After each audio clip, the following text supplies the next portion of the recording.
Hallo almal, baie welkom by die Groot Ontbyt.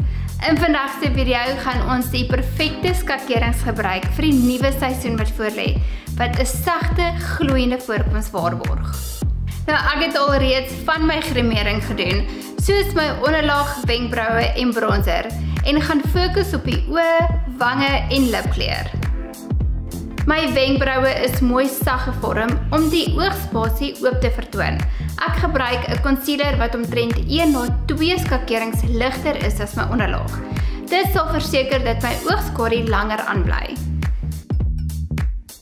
Daarna gaan ek 'n oranje oogskadu optel en my borsel afdik sodat ek nie die oogskadu onder my oë mors nie. Ek gaan dit in die waai van my oë aanwend en ook effens aan die buitekantse hoekie van my oë. Ek weet die oogskadu kleur lyk oorweldig, maar ek beloof as jy net een laagie aanwend, gaan dit nie so helder op jou oë wys nie. Hier kan julle sien dat ek die eerste laagie oogskadu aanwend. En nou vir my tweede laagie oogskadu. Kan julle sien hoe helder dit word hoe meer lae jy opsit? So jy kan nou net 'n oogomlyner en mascara aanwend en jy sal 'n mooi dagvoorkoms hê. Maar ek gaan 'n stappie verder gaan en 'n koperige shimmer op die boonste ooglid aanwend.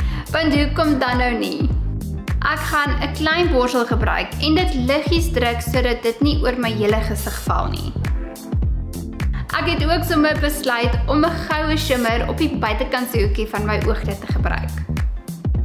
Daarna vat ek 'n skoon blending borsel en gaan net oor die shimmer sodat daar geen harde lyne is nie. Ek gaan 'n fyn lyn trek op die boonste ooglid met 'n vloeibare oogomlyner. En vir almal wat sukkel met die produk, probeer my druk en lig metode. Dit is so maklik. Ek wou vals wimpers opsit, maar ek het daarteen besluit want ek wil vir julle wys wat gebeur met jou wimpers as jy 2 laagies mascara aansit. Ek kyk af in 'n spieël en plaas die mascara borsel so naby as moontlik aan die wortels van my wimpers en dan wiggle ek die mascara goed in. Dit sal verseker dat jou oë mooi oop vertoon.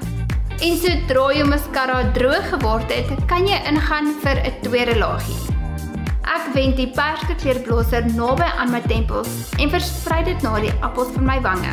Dit sal vir jou daardie warm herfsvoorkoms gee. Om my oë verder te laat uitstaan, gaan ek 'n highlighter vat met 'n klein borsel en dit aantik hier by my traankanaal, punt van my neus en kubiede se boog. My lipkleur gaan 'n warm terrakotta wees om in te pas by die gesellige atmosfeer. Ek begin om my lippe te omlyn met die lippotlood en daarna gaan ek 'n lipstifie gebruik en dit aanwend in die middel van my lippe. Om met 'n nuwe seisoen te verander is 'n goeie manier om jou voorkoms te verfris, nuwe neigings te omhels en dinge opwindend te hou. Vir meer raad en inspirasie, gaan volg my gerus op Instagram. Tot volgende week, totsiens.